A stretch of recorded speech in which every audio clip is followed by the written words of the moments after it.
자, 일단 제가 기도하고 시작하겠습니다. 기도하겠습니다. 존귀와 영광을 받기에 합당하신 주님, 이 시간 권사님들과 집사님들과 함께 우리가 성경 공부 첫 주를 시작합니다. 주님, 시작부터 마치는 모든 시간까지 체력을 허락하여 주시고 지혜를 허락하여 주셔서 우리가 하나님을 알기에 더욱 힘쓰길 소원하오니 우리를 위해서 선하게 창조하신 그 주님을 이 공부하는 시간을 통해서 발견할 수 있도록 주님께서 우리의 마음 가운데 함께하여 주시옵소서. 함께하심을 믿사오며 살아계신 예수님의 이름으로 감사하며 기도하옵나이다. 아멘. 아멘. 자, 먼저 저는 유아부와 젊은 분들 교구를 담당하고 있는 임성현 전도사라고 합니다. 반갑습니다. 반갑습니다. 네, 일단 저희가 책을 혹시 봐보신 분 계신가요? 네, 책을 봐보시면 오늘 공부하는 내용에 특별히 엄청나게 깊이 있는 얘기를 공부하진 않을 거예요. 그래서 책에 있는 내용을 보시면 오늘 내용과 비슷한 것이 굉장히 많이 있을 건데 책이 조금 번역이 된 거다 보니까 어려운 부분들이 있어서 제가 이제 설명을 하면서 정리를 하면서 강의를 해드리려고 하니까 이해가 안 가거나 어려운 게 있으면 바로바로 얘기를 해주시거나 다시 책을 보시거나 아니면 따로 연락을 해보셔서 물어보시면 다시 잘 말씀을 드리는 방향으로 공부를 해보면 될 것 같습니다. 자, 오늘부터 14주 동안 공부를 할 건데 제가 아까도 말씀드렸다시피 시간을 맞추기 위해서 시간을 채우기 위해서 1시간을 꼭 꼬박꼬박 챙기진 않을 거예요. 조금 일찍 끝날 수도 있고 조금 늦게 끝날 수도 있다는 것을 잘 참고하시면서 우리가 공부를 한번 해보도록 하겠습니다. 자, 먼저 우리가 성경으로 들어가기 전에 성경의 전반적인 이해를 할 필요가 있어요. 자, 성경이 대체 뭔가? 자, 만약 여러분에게 누군가, 나의 자식이나 나의 손자, 손녀나 누군가가 성경이 뭐예요? 라고 질문을 한다면 여러분은 성경은 이거야 라고 얘기를 어떻게 해주시겠습니까? 자, 먼저 예수님께서 성경의 핵심적인 내용을 두 가지로 정리해 주셨죠. 자, 우리가 마태복음 22장 40절을 먼저 같이 보도록 하겠습니다. 자, 마태복음 22장 40절이에요. 22장 40절 제가 읽어드릴게요. 이 두 계명이 온 율법과 선지자의 강령이니라. 자, 두 가지가 무엇이었죠? 10계명을 두 가지로 줄여주셨어요. 자, 하나님께서 주신 10계명을 예수님이 신약 시대에 오셔서 두 가지를 지켜라. 이 두 가지 안에는 10계명이 다 들어가 있는 내용이다라고 얘기를 하셨어요. 근데 그 두 가지가 뭐였죠? 첫째는 하나님을 사랑하라. 그리고 둘째는 이와 같으니 이웃을 사랑하라 라고 말씀을 하셨다는 것이죠. 자, 그런데 이 두 가지가 담겨져 있는 내용을 미가라는 선지자가 있어요. 구약 성경에.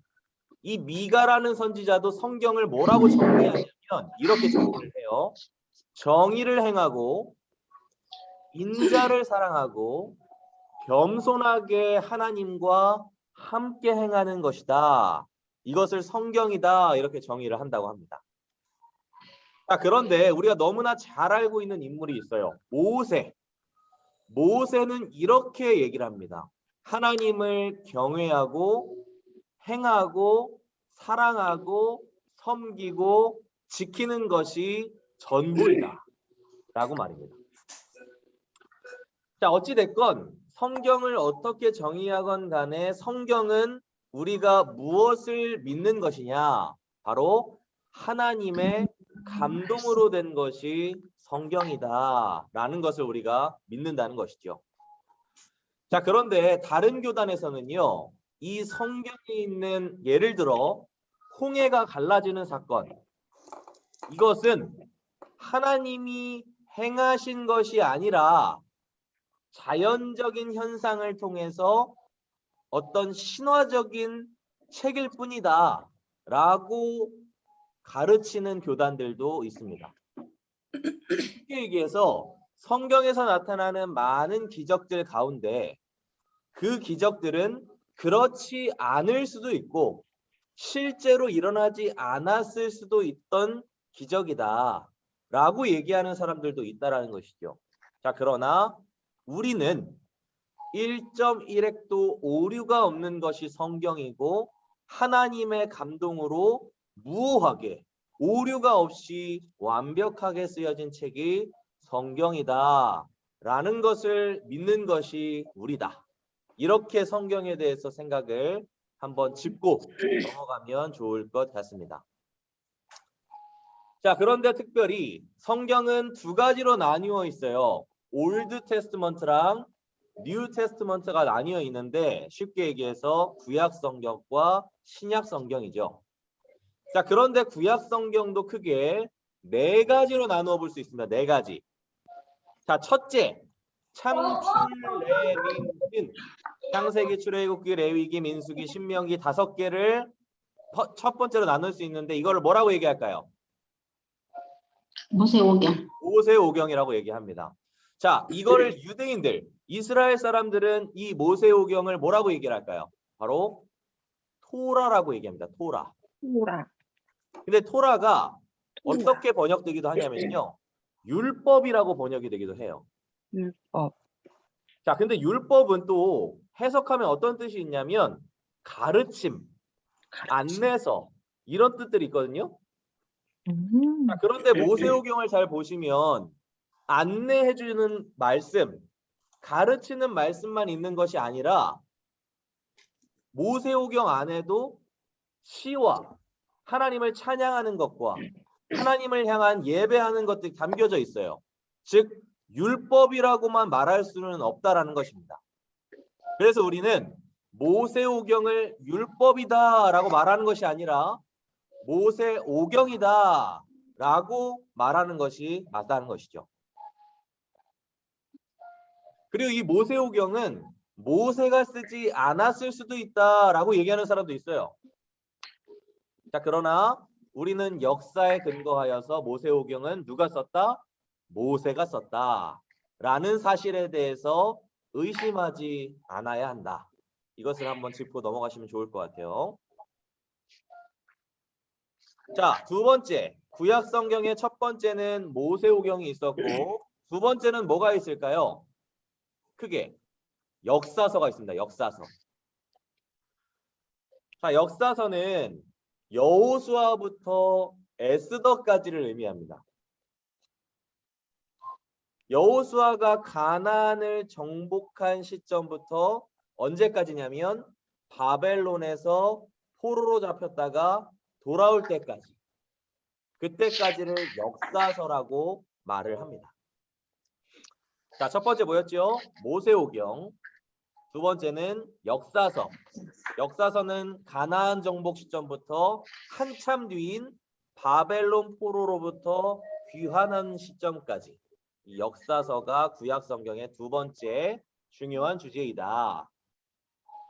세 번째는 뭘까요? 세 번째 바로 시가서입니다. 시가서. 시가서는 말 그대로 시이자 찬송입니다. 자, 그렇다면 욥기는 시가서일까요? 아닐까요? 자, 욥기가 시가서일까요? 아닐까요? 시가서요. 네, 욥기는 아가서를 포함하여 예배 음악과 지혜, 연애 시들로 이루어진 시가서입니다. 세 번째, 모세오경과 역사서와 구약 성경의 세 번째 중요한 테마 시가서. 일단 중요한 세 가지는 꼭 외우셔야 돼요. 모세오경, 역사서, 시가서. 자, 그리고 역사서만큼 너무나 많이 나오고 중요한 네 번째가 있어요. 뭘까요? 예언서. 네, 예언서입니다. 예언서는 이사야부터 말라기까지로 구성이 된 것이고 예언서는 말 그대로 뭐죠? 하나님이 예언자들을 세우셔서 설교했던 내용을 담은 책들이 예언서라는 것입니다. 자, 그런데 여기서 제가 질문을 한번 해볼게요. 오늘날에도 성경 이외의 사람을 하나님이 세우셔서 새로운 말씀을 알려주시고 성령님을 통해서 예언자들을 세워주신다라고 얘기하는 사람들도 있어요. 그 말이 맞을까요? 틀릴까요? 틀려요. 네, 맞아요. 틀리죠. 자, 그런데 굉장히 많은 사람들이 특별히 사도라고 하는 집단들이 있어요. 새로운 사도라는 의미거든요. 그 말은 하나님이 오늘날에도 어떤 특별한 집단이나 특별한 나라나 특별한 상황을 통하여 그 사람을 통해 하나님이 일하실 것이다 라고 말하여서 새로운 사도들을 세우신다 라는 얘기를 하는 사람들도 있지만 전통교회인 우리는 그것을 잘못되었다라고 얘기를 합니다. 자, 그렇다면 그 사람들이 왜 잘못되었을까요? 만약에 누군가가 여러분에게 신사도가 왜 잘못됐어요? 새로운 예언자들이 나오는 게 왜 문제죠? 라고 질문을 한다면 여러분은 뭐라고 얘기를 하시겠냐는 겁니다. 자, 왜 그러냐면 여기서 중요한 겁니다.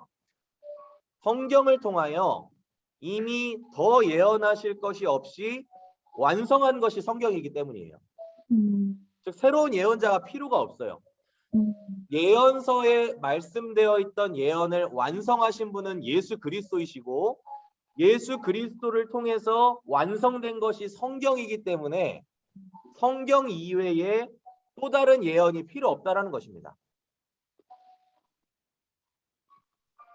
네, 그래서 성경 안에는 더 완벽한 계시가 충분히 완전히 계시되어 있고 자칭 예언자라고 하는 사람들은 더 나올 필요가 없다 라는 것을 우리가 생각해 보아야 한다는 것입니다. 자, 그래서 저 사람이 신비한 능력이 있더래. 저 사람을 믿으면 저 사람 그 신비로운 능력을 행하는 교회를 가면 기적이 나타나더래. 이것에 현혹되면 안 된다라는 거예요. 왜냐하면 여러분 잘 들어보세요. 신천지 있죠. 신천지를 다녀도 아픈 사람이 나을까요? 안 나을까요? 나을 수도 수도 있어요. 있어요. 나을 수도 있습니다. 왜냐하면 사단, 귀신을 믿어도 병이 나을 수도 있어요. 그러나 그것을 통해서 우리는 흔들리지 않아야 하고 우리는 무엇을 기준으로 믿어야 한다? 성경. 몇천 년간 정황무오하게 오늘까지 전승되었던 성경이 절대적 권위가 되어야 한다. 그래서 어느 순간 목사님을 우러러보거나 목사님을 우상화하는 곳이 있다면 아무리 어떤 의도가 있을지라도 그것은 잘못될 수밖에 없다. 왜냐하면 성경이 절대적인 진리가 되기 때문이다. 라는 것을 한번 생각해 보면 좋을 것 같아요. 자, 지금까지 이해가 안 가거나 어려운 게 있으시면 한번 질문해 보시면 좋을 것 같아요. 자, 없으신가요? 네. 네. 네. 자, 그렇다면 구약 성경은 큰 틀로 이런 식으로 우리가 이해를 해볼 수가 있어요. 자, 그런데 구약 성경은 어떻게 보면 이렇게 이해할 수도 있을 것 같아요. 엄청나게 거대한 이야기 안에 많은 출연진들이 자기의 역할을 하면서 등장하는 내용들이다. 자, 다시 한번요. 엄청나게 거대한 이야기 안에 수많은 출연진들이 등장해서 자기의 역할을 하면서 나오는 것. 그것을 구약 성경이다라고 생각을 하면 좋을 것 같아요. 자, 그런데 이 스토리, 이 엄청난 이야기의 작가이자 감독이 하나님이시라는 것이죠. 자, 그런데 여기서 우리가 주의해야 할 것은 우리가 마치 영화관이나 연극을 가서 영화 시청을 하듯이 성경을 보는 것이 아니라 그 엄청난 이야기 속에 등장하는 출연자들이 오늘날은 우리가 되어야 한다는 것을 기억해야 한다는 겁니다. 그래서 모세는, 다니엘은, 성경에 있는 이사야는 그 당시에 실제로 있었던 인물이지만 오늘날 그 시대를 우리가 투영하여서 나도 그 인물과 같이 살아야 한다는 것을 기억해야 한다는 것이죠.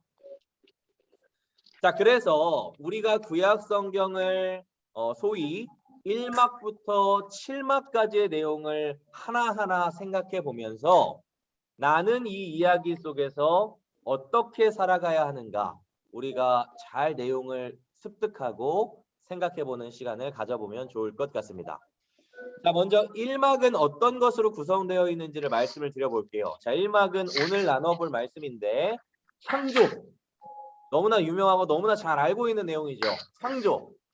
자, 영화도 그렇지만 드라마도 그렇지만 시작이 재미없거나 시작이 중요하지 않으면 아무도 보지 않습니다. 자, 창조에 대해서 잠시 살펴보면 온 우주를 창조하시고 섭리하시는 하나님이 온 우주와 하늘을 창조하시기로 작정하시고 본인의 일을 본격적으로 시작하셨습니다. 자, 하나님께서 태초 이전에 우주를 어떻게 창조하셨을까요? 말씀으로. 네, 말씀으로 선하게 창조하셨습니다. 자, 이게 중요해요. 첫 번째 포인트. 하나님은 선하게 창조하셨다. 하나님은 하나님의 형상을 따라 선하게 창조하시지 않은 것이 없으셨다는 거예요. 심지어 인간조차도 완벽하게 선하게 창조하셨다는 것입니다. 자, 그런데 이막, 반역과 죄악이라고 얘기하는 이막, 하나님의 선하심으로 창조된 사람들이 하나님에 대해서 어떻게 하죠? 하나님을 불신합니다. 믿지 않았다는 것이죠. 결국 선악과를 탐하게 되어서 그 결과 문화와 인간의 사회 가운데 악한 것이 등장하게 되었고 하나님의 창조의 본질이 훼손되었다. 이게 2막이에요. 이제 1막부터 7막까지의 구체적인 내용은 한 주 한 주 살펴볼 것이고 오늘은 서론을 제가 간략하게 말씀을 드리고 있습니다. 자, 그런데 여기서 2막 이전에 선악과가 대체 무엇이었길래 아담과 하와가 탐했을까라는 것을 잠깐 살펴볼 필요가 있을 것 같아요. 자, 여러분, 선악과가 뭘까요? 선과 악을 알게 하는 과일? 그렇죠. 선과 악을 분별할 수 있는 과실이다라는 건데 그 외의 것은 다 먹을 수 있었고 다 가질 수 있었어요. 자, 그렇다면 아담과 하와가 탐했던 선과 악을 구별할 수 있는 것은 어떤 것이었을까요? 정말 그냥 먹을 수 있는 과일이었을까요? 그렇지 않았습니다. 자, 다 할 수 있었는데 하나만 할 수 없던 것. 그게 무엇이었죠? 선과 악을 탐할 수 있던 것. 자, 그것은 무엇입니까? 곧 하나님만이 하실 수 있는 것을 자신들이 하고 싶었다라는 것입니다. 자, 무엇이 선한 것이냐? 무엇이 악한 것이냐? 이것은 하나님만 할 수 있는 것인데 무엇이 선한 것이고 무엇이 악한 것인지에 대한 판단을 누가 하고 싶었던 것이죠? 아담과 하와가 하고 싶었다는 것입니다. 즉 이게 선한 건 그러니까 내 맘대로 이게 선한 거야, 이게 악한 것이야. 이 판단의 주체가 하나님이 되지 않고 성경이 되지 않는다면 결국 선악과를 탐하는 것이 오늘날 우리에게도 있을 수 있다라는 것이죠. 자, 결국 이 결과 어떤 결과가 나타나냐면 바벨탑을 쌓게 되고 사람의 욕심과 교만은 끝을 향해 하나님과 반대되는, 마치 요나에게 너 니느웨로 가라 라고 얘기했을 때 반대의 길로 가는 사람의 모습을 계속해서 보여주고 있다는 것입니다. 자, 세 번째 막, 3막은요 약속으로 이루어져 있습니다. 자, 하나님께서 구약의 스토리 가운데 이제 죄악을 범한 사람들을 버려두셔도 되는데 그럼에도 불구하고 버려두지 않으시고 누군가와 약속을 하심으로 새로운 하나님의 사역을 시작하십니다. 자, 누구와 가장 먼저 약속을 하실까요? 아브라함에게. 아브라함입니다. 아브라함을 통해 어떤 약속을 하셨죠? 내가 너를 통하여 목표를 민족이 세워보아라. 음. 큰 민족을 이루겠다. 그리고 그뿐 아니라 너를 통하여 나오는 후손들을 통하여 복을 주시겠다라는 내용들이었습니다.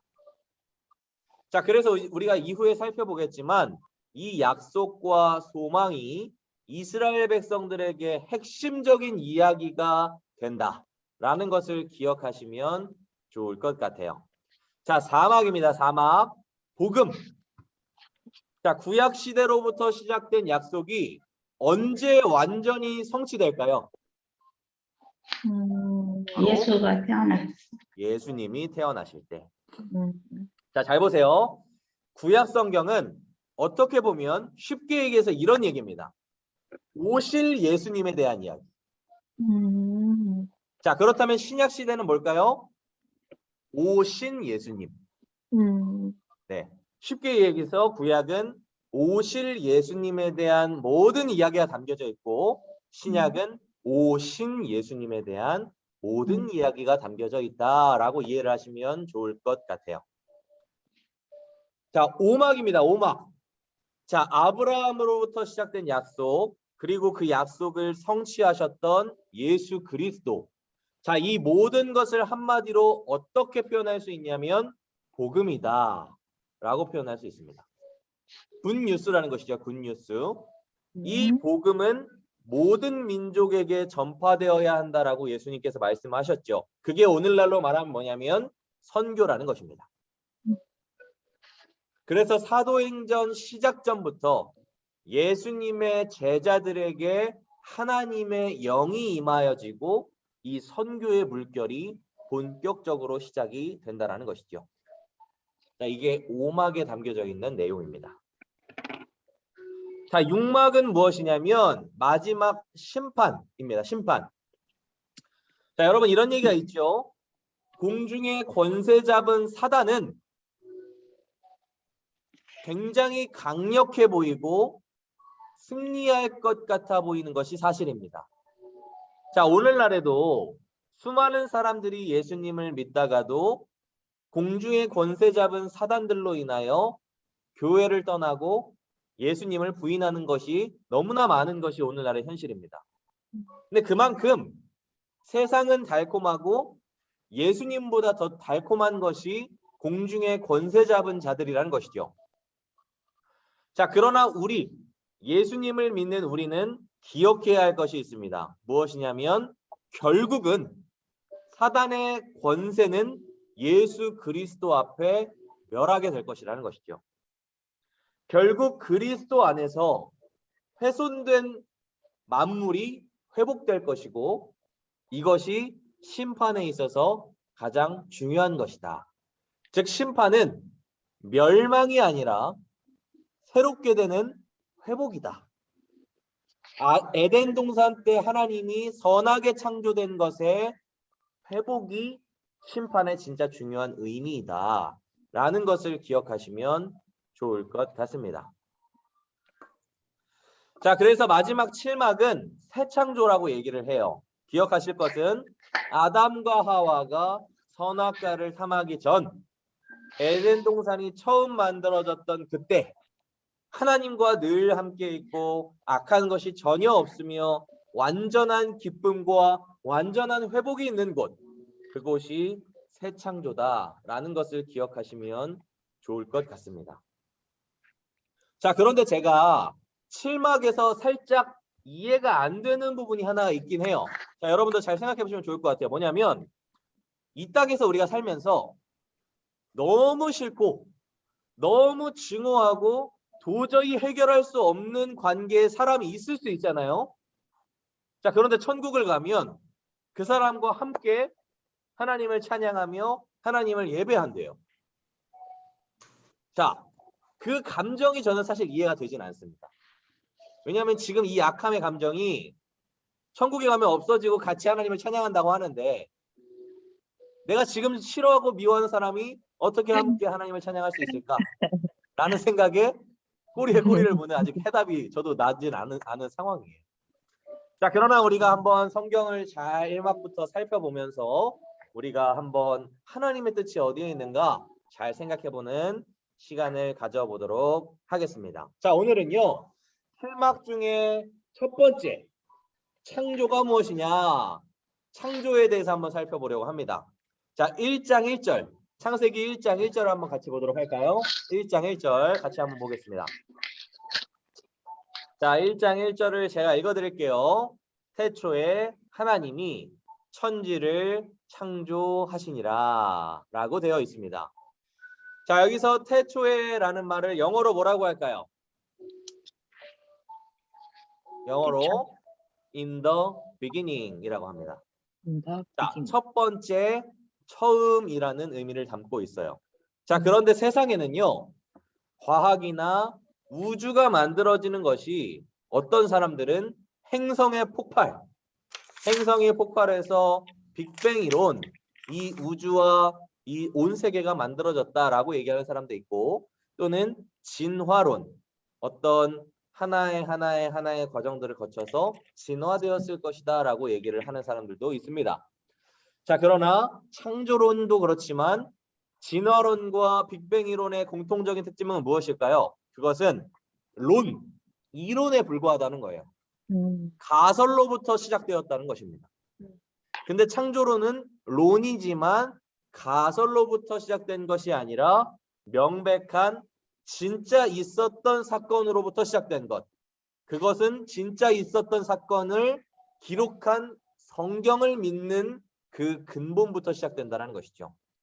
자, 그래서 빅뱅 이론도 진화론도 명백한 사실로부터 시작한 것이 아니지만 창조론은 명백한 사실로부터 기록된 성경이라는 것으로부터 기록된 명백한 사실이다 라는 것을 우리가 짚고 넘어가면 좋을 것 같습니다.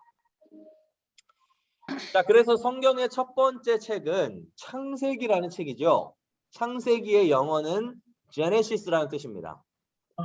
차의 이름을 기억하시면 좋을 것 같아요. 차. 그래서 아무튼 책의 첫 부분은 창세기 1장과 11장까지의 내용으로서 세상의 시작과 인류의 여러 민족들의 시작에 대해서 분명하게 말씀하고 있습니다. 잠시만요.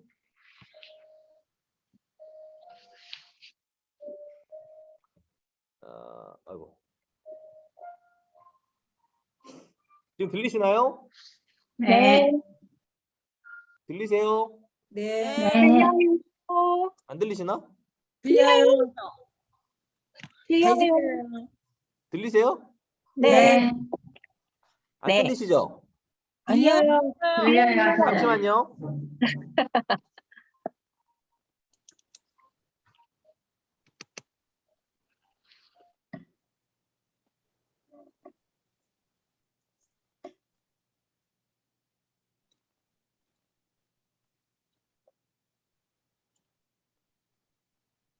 우리 호진이 얌전하게 잘 있어요.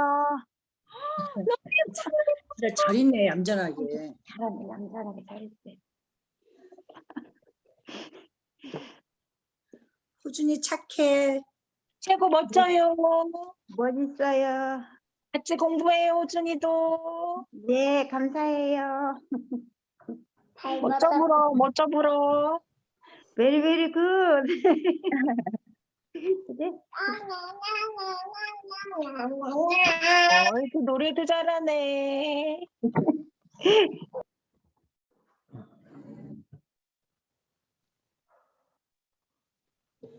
들리시나요?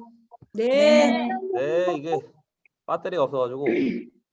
아, 네. 자, 한번 기지개 한번 펴시고 다시 한번 시작하겠습니다. 자, 지금까지 좀 어려운 거 있으세요, 혹시?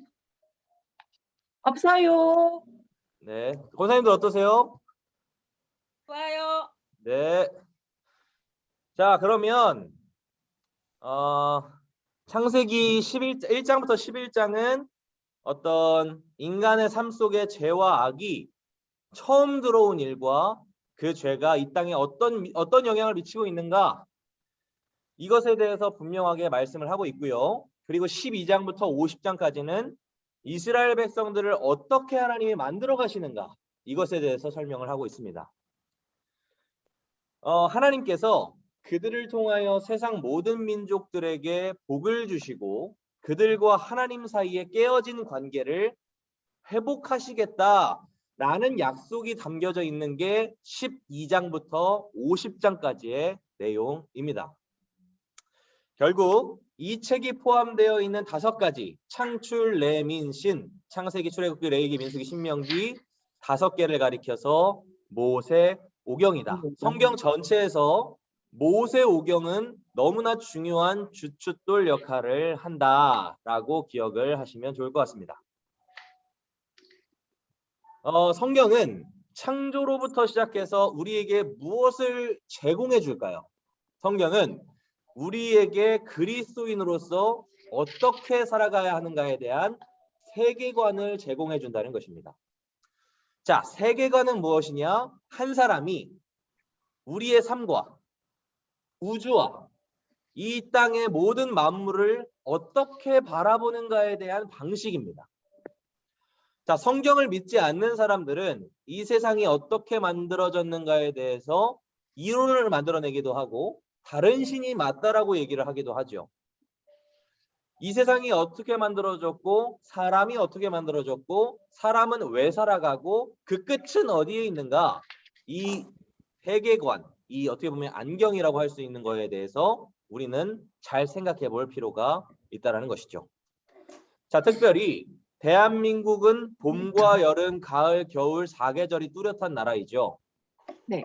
그리고 우리는 주변을 돌아보면 너무나 놀라운 환경을 보고 경이로움을 계절마다 느끼게 됩니다. 하늘도, 구름도, 새도, 해와 달도, 바다와 사막도 놀라운 것들 투성이죠. 그리고 네. 농작물이 자랐다가 뿌려지고 벌레가 필요하기도 하고 필요 없기도 하고 땅과 바다의 모든 것이 놀라움의 투성이라는 것이죠. 그리고 감정적으로는 무엇인가에 대한 경외로움, 두려움, 감탄, 놀라움들이 살아가면서 너무나 놀라운 것들 투성입니다. 근데 여기서 질문이 드는 것이죠.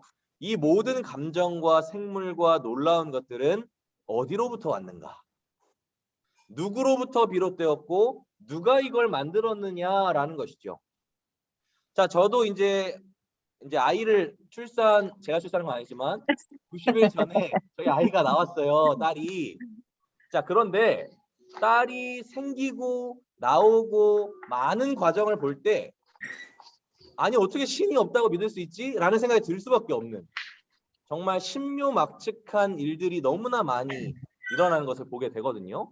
자, 이것처럼 무엇인가든 그러니까 하나님이 아니어도 무엇인가에 대해서건 그 신묘막측함을 사람은 느끼면서 살아갈 수밖에 없다라는 것입니다. 이것을 어떻게 보면 일반 계시라고도 해요. 하나님께서 특별한 사람들이 아니어도 일반적으로 모든 사람들에게 자연이나 감정이나 하나님, 신에 대해서 알 수 있도록 계시해 주셨다라고 해서 일반 계시라고도 합니다.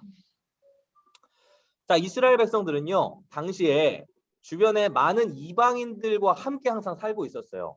근데 그 이방인 사람들 중에 가장 이스라엘 백성들을 몇천 년간 가장 많이 괴롭혔던 우상이 있었습니다. 그게 누굴까요? 이스라엘 백성을 가장 괴롭혔던 사람. 마치 오늘날의 돈이 사람의 가장 큰 우상이라고 하는 것처럼 가장 이스라엘 백성들을 괴롭혔던 우상은 바로 바알입니다. 바알. 아, 발. 네. 여러분 당시에는요 농경사회였잖아요. 농경사회. 그래서 이스라엘 백성들에게도 무엇이 필요했을까요? 바로 바알, 태양이 필요했습니다. 그래서 하나님을 믿기는 하지만 당장 결과는 안 나오는데 바알을 숭배했더니 농작물의 결과가 나오는 거예요. 바알을 숭배했더니 한 해 동안 안 되던 농사가 잘 된다면 그 신이 마치 진짜인 것 같은 느낌이 이스라엘 백성들에게 들었다라는 것입니다. 자, 우리가 여기서 바알 신에 대해서 한번 오늘날로 생각해 볼 필요도 있을 것 같아요. 자, 바알 신은 결국 이스라엘 백성들이 아브라함 이후로부터 계속 말라기까지 계속해서 그리고 심지어는 로마 시대까지 계속해서 바알 신이 등장을 해요. 신약 시대에 성경에는 등장을 안 하지만 옛날에 책들을 보면 바알을 숭배했던 로마의 백성들에 대한 모습들이 계속 나오거든요. 자, 그렇다면 바알은 왜 이렇게 자꾸 이스라엘 백성들이 넘어지고 왜 자꾸 이렇게 계속 그 바알을 숭배하게 될까라는 것에 대해서 한번 잠시 생각을 해볼 필요가 있을 것 같습니다. 바알 신은 어떻게 보면 당장 결과물을 나에게 주는, 하나님보다 바알을 믿었더니 당장 나에게 결과로 얻어지는 그것들이라고 생각을 해보면 좋을 것 같아요. 그래서 오늘날도 하나님보다 우선하지만 당장 결과가 나오지 않는 하나님보다 다른 것을 우선하였더니 결과가 좋게 나오는 것들도 바알이 될 수 있다는 것이죠. 예를 들어 주일을 빠지고 공부를 하거나 그랬던 자녀가 좋은 학교를 갔어요. 어찌 보면 하나님보다 우선하였지만 좋은 결과물이 나온 것이죠. 그러나 그 자녀에게 그것은 바알이 될 수도 있다는 것이죠. 또한 예배가 아니더라도 살아가면서 우리가 하나님보다 우선하는 것들, 가족, 자녀, 재정, 어떤 것이 될지라도 당장의 결과물을 우리가 중요하게 생각하여서 그것을 선택한다면 이스라엘 백성들이 바알을 선택했던 것과 다를 것이 없다는 것입니다. 그래서 우리는 이스라엘 백성이 왜 바알을 저렇게 숭배하고 있지? 하나님이 계시는데도? 라고 하는 것이 아니라 그만큼 바알이 이스라엘 백성의 살아가는 데 있어서 너무나 좋은 결과물들을 줬고 그만큼 유혹적이고 달콤했었다라는 것을 우리가 기억해야 한다는 것이죠. 그래서 우리는 하나님보다 달콤한 것이 오늘날 나에겐 어떤 것이 있는가 한번 생각을 해볼 필요가 있을 것 같습니다. 자, 이어서 창조에 대해서 계속 살펴보도록 하겠습니다. 1장 1절은 태초에 하나님이 천지를 창조하시니라 라고 말씀하고 있죠. 자, 이 말은 어떻게 보면 창조주와 피조물의 엄격한 구별이 있다는 말을 의미하기도 합니다. 하늘과 땅, 사람은 분명한 시작이 있었습니다. 창조 이후에요. 그러나 그것을 창조하신 분은 언제 있었다는 것이죠? 창조 전에 계셨다. 자, 그런데 창조 세계는 하나님이 아까 제가 어떻게 창조하셨다 그랬죠? 선하게. 그런데 하나님이 창조하실 때 좋다라는 말을 몇 번 쓰실까요? 6번 씁니다. 6번. 심지어는 7번째에 뭐라고 얘기하시죠? 심히 좋았다. 자, 이렇게 좋다라는 말을 반복하는 데에는 어떤 의미가 담겨져 있을까요? 첫 번째는 선한 창조 세계는 하나님이 어떠하신 분이라는 것을 보여주는 걸까요? 선하신 분이다. 선하신 분이니까 선하게 창조하셨다는 것이죠. 네. 그래서 우리는 이 창조 세계 가운데 지금은 죄악으로 물들어 있을 수는 있지만 선하신 하나님을 창조 세계 안에서 발견할 수 있는 것입니다. 자, 예를 들어서 베토벤의 교향곡을 들으면요. 어떤 것을 떠올리게 되죠? 베토벤의 사람에 대해서 떠올리게 되죠. 제가 이전에 프랑스에 알바를 돈을 모아서 간 적이 있어요. 근데 고흐 아시죠? 고흐의 생가에 간 적이 있어요. 근데 이제 한 3평도 안 되는 집에서 평생을 우울하게 살다가 죽은 사람이 고흐인데 고흐의 집을 가보니 고흐의 인생이 보였습니다. 자, 이것처럼 우리는 창조의 세계를 보면서 무엇을 느껴야 하느냐? 하나님의 선하심을 느껴야 한다. 사도 바울도 뭐라고 얘기했냐면요. 비와 농작물과 음식과 기쁨을 선물로 주시는 행위에 근거하여 하나님의 인자하심에 대해서 사도행전에서 얘기합니다. 이방신은 옳게 보이지만 잘못되었고 이 땅에 하나님의 허락 없이는 땅에 떨어질 수 있는 것도 없다라고 분명하게 말씀하고 있다는 것이죠.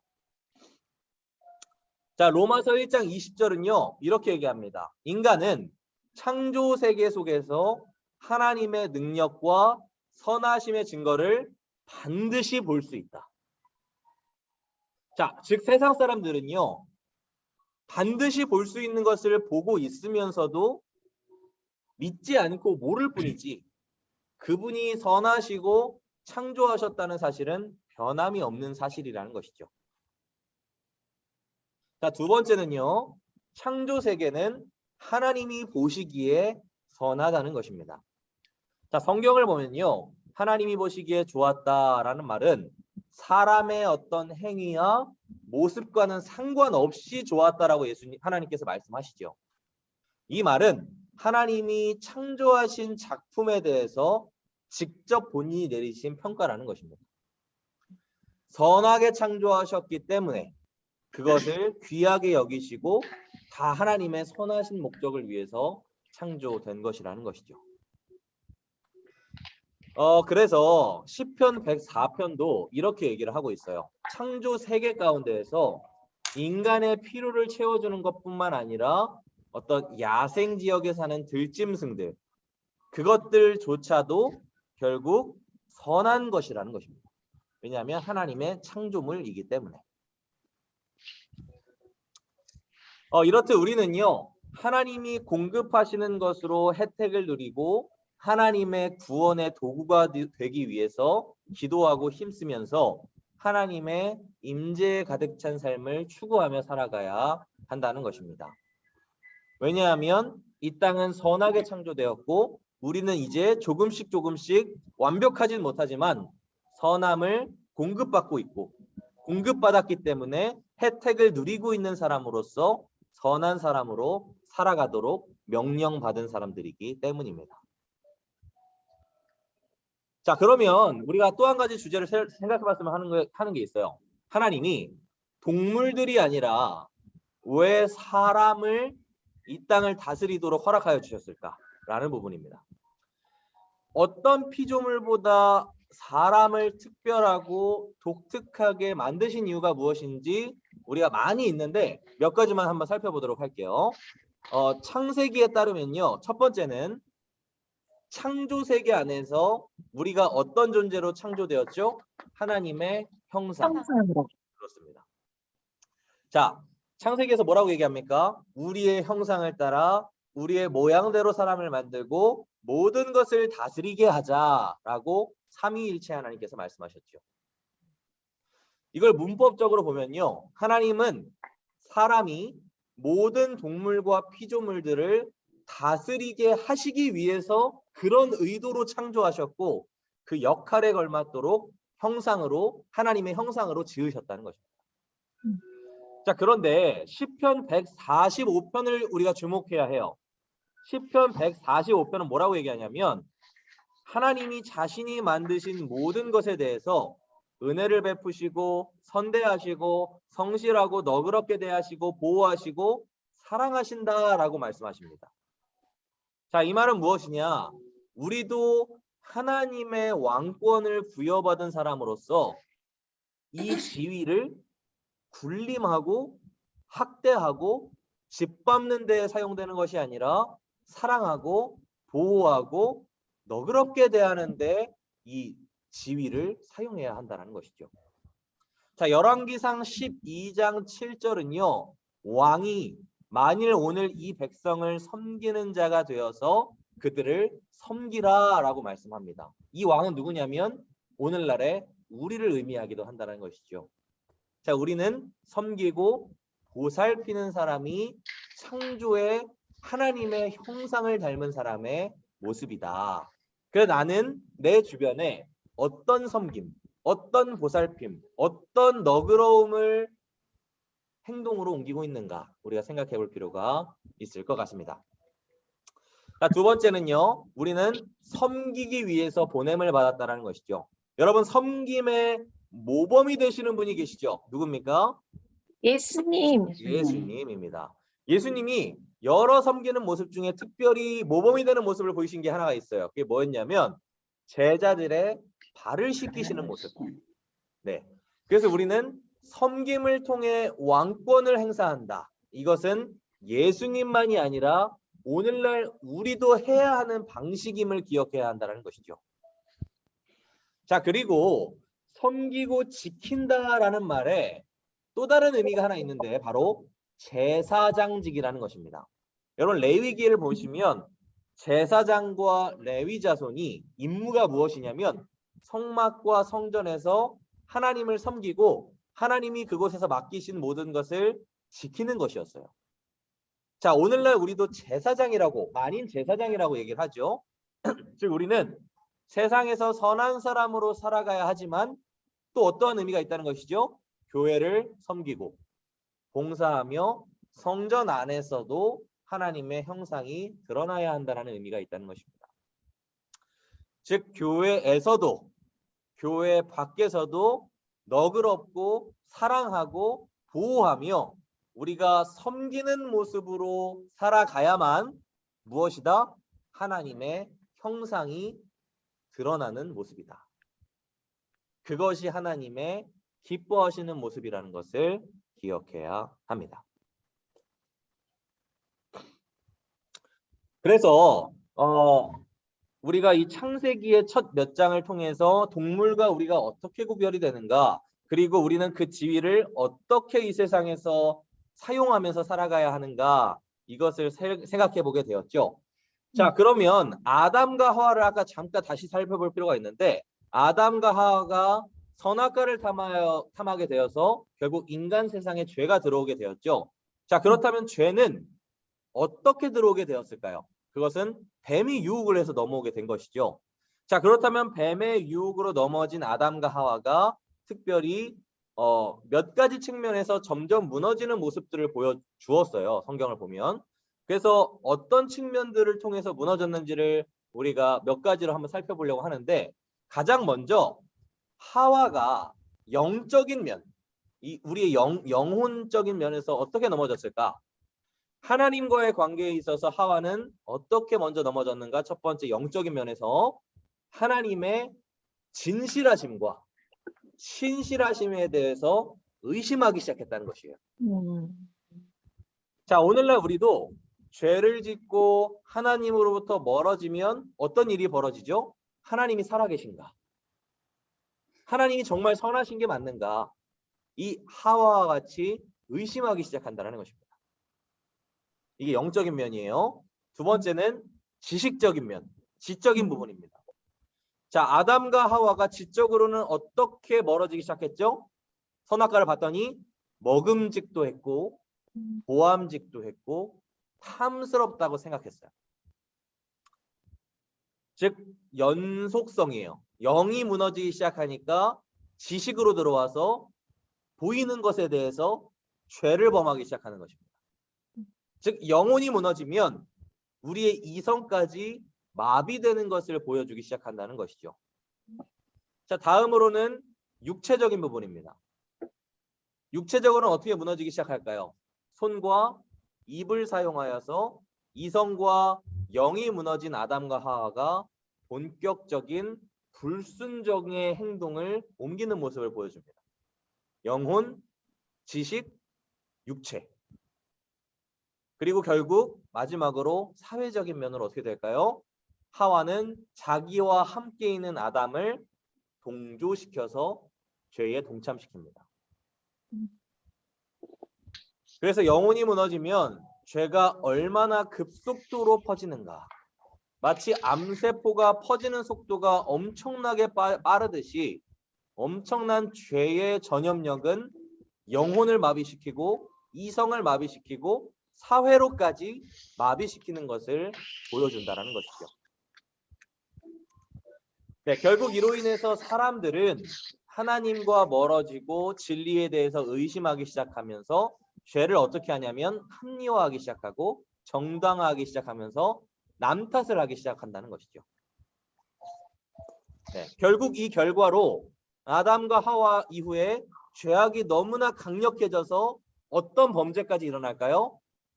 가인과 아벨을 통하여 분노와 질투와 폭력과 심지어는 살인, 그리고 심지어는 이스라엘 백성 이후의 역사 가운데 어떻게 되죠? 나라 간의 전쟁까지 일어나게 되는 겁니다. 이에 대해서 로마서는 사도 바울이 이렇게 얘기해요. 인간의 죄와 반역은 어디에도 미치지 않는 영역이 없다. 죄는 우리를 지배하게 되었고 우리에게 권력이 되었다. 네, 물론 십자가로 인해서 이 문제는 해결이 됐어요. 그러나 죄는 그만큼 오늘날에도 전 영역에 한 번 스며들게 되면 엄청나게 쉽게 빠르게 전염된다라는 것을 생각해 보시면 좋을 것 같아요. 자, 결국 그렇다면 이 완전히 오염되어 버린 죄의 현실 속에서 해답은 무엇인가? 해결책이 무엇인가를 우리가 생각해 볼 필요가 있겠죠. 자, 하나님께서는 선하게 창조하신 세상에서 선함을 바라보라. 하나님을 의지하며 살아가라. 이렇게 했는데 죄로 인해서 사람이 그 모든 것을 망가뜨렸습니다. 하나님의 형상을, 하나님의 성품을 드러내는데 완전히 실패하게 되었다는 것이죠. 자, 현재 세상을 보더라도 인종차별과 증오, 분노들이 너무나 팽배한 것을 보게 됩니다. 죄의 지배를 받는 우리, 죄의 종노릇하는 사람은 이제 하나님의 심판에서 벗어날 수 없다라는 것을 보여주고 있다는 것이죠. 자, 그렇다면 이런 상황에서 해결책은 어디에서 찾아야 할까요? 설령 해결책이 있다고 해도 사람에게서 해결책은 나올 수 없습니다. 왜냐하면 사람으로부터 죄가 나왔고 죄는 사람이 지은 것이기 때문이죠. 자, 여기에서 우리가 주목해야 할 것은 성경은요, 이 문제를 해결하기 위해서 사람이 어디론가 가서 문제를 해결해야 한다고 말하고 있지 않다는 것입니다. 선하신 주님이 사람이 지은 죄를 해결하기 위해서 어떻게 하셨다고 말씀하시죠? 거룩하시고 사랑이 많으신 창조주께서 선함을 파괴하고 저주가 가득했던 우리가 사는 이 땅에 우리와 대화를 하시려고 다시금 조화롭고 평화로운 관계를 회복하시기 위해서 직접 본인이 오셨다는 사실에 주목하고 있다는 것입니다. 즉 성경의 핵심은 우리와 대화하시기 위해서 저주로부터 회복하게 하시기 위해서 에덴 동산에서 아담과 하와가 하나님과 함께 거닐었던 것처럼 우리와 함께 거닐기 위해서 직접 오셨다는 내용이 성경의 가장 중요한 핵심이라는 것이죠. 즉 유일한 해결책은 무엇이냐? 하나님만 제공할 수 있는 것이 유일한 해결책이라는 것입니다. 자, 오늘날 우리의 삶의 발자취를 돌아보면 하나님께서 함께 하시지 않았던 적이 없다는 것을 돌아보면 알 수 있죠. 내가 힘들 때에도 하나님이 아닌 다른 대상을 찾았을 때에도 언제나 그림자처럼 우리와 함께 계셨고 기쁠 때나 슬플 때나 묵묵히 우리 가운데 계신 분이 우리의 하나님이셨다는 것이죠. 이제는 대화의 장을 여시고 우리에게 회복을 허락하여 주신다고 말씀하시는 하나님. 창조의 선하심을 우리를 위해서 허락하신 하나님 앞에 우리는 나아가야 한다는 것입니다. 선하게 창조될 때에 그 선함의 기쁨을 우리가 누려야 한다는 것이죠. 이 은혜가 이 창조로부터 시작해서 새로운 창조, 마지막 끝날 때까지 공부하는 저와 여러분 가운데 넘쳐나기를 진심으로 소원합니다. 네. 네, 모든 수업은 일단 끝났고요. 어떻게 질의 시간을 잠시 가지도록 하겠습니다. 일단 지금 7분 정도 남았는데 좀 어렵거나 조금 이해가 안 가시는 부분이 있으시면 한번 말씀해 보시면 좋을 것 같아요. 없어요. 재밌어요. 내용이 어렵진 않죠? 네. 좋아요. 네네. 좋아요. 일부러 그렇게 얘기하시면 안 돼요. 재밌어요. 네, 이게 원래 좀 PPT랑 이런 걸 또 할까 싶긴 한데 이게 PPT가 잘 안 보일, 핸드폰으로 보시는 분도 계셔서 잘 안 보일 수도 있을 것 같아서 최대한 말을 가독성이 좀 쉽게 일단 하고 있긴 하거든요. 자, 내용이 좀 이해는 가세요? 네. 재밌어요. 네, 한번 책을 한번 보시면 지금 있는 내용이 거의 담겨져 있어요. 그 책에 있는 내용을 잘 한번 보시고 그리고 그래도 이해가 안 가시면 따로 연락을 주시거나 카톡을 남겨주시면 제가 그 남겨주신 거에 대한 첨언을 다시 내용을 보내드릴 테니까 네, 부담 없이 하나하나 잘 질의해 드릴 테니까 질문을 다시 해보시면 좋을 것 같아요. 네. 네, 그럼 특별한 게 없으시면 일단 제가 기도 마무리하고 오늘 첫 번째 강의 시간을 마치도록 하겠습니다. 기도하겠습니다. 존귀와 영광을 받기에 합당하신 주님, 오늘 권사님들, 집사님들과 함께 하나님의 이 창조하신 비밀에 대해서 우리가 공부를 하였습니다. 주님, 우리에게 선하게 창조하신 목적을 따라 오늘날 여전히 변함이 없는 삶일지라도 우리가 기쁨과 회복을 경험할 수 있게 하여 주시고, 우리가 슬픔 속에서도 기쁨 속에서도 묵묵히 늘 함께 하시는 주님을 바라보며 우리가 하나님과 함께 기뻐할 수 있는 하루의 삶, 한 주의 삶을 살아갈 수 있도록 주님께서 우리에게 은혜를 더하여 주시옵소서. 함께 하심을 믿사오며 살아계신 예수님의 이름으로 기도합니다. 아멘. 아멘. 수고하셨습니다. 감사합니다. 네. 뵐게요. 네. 네.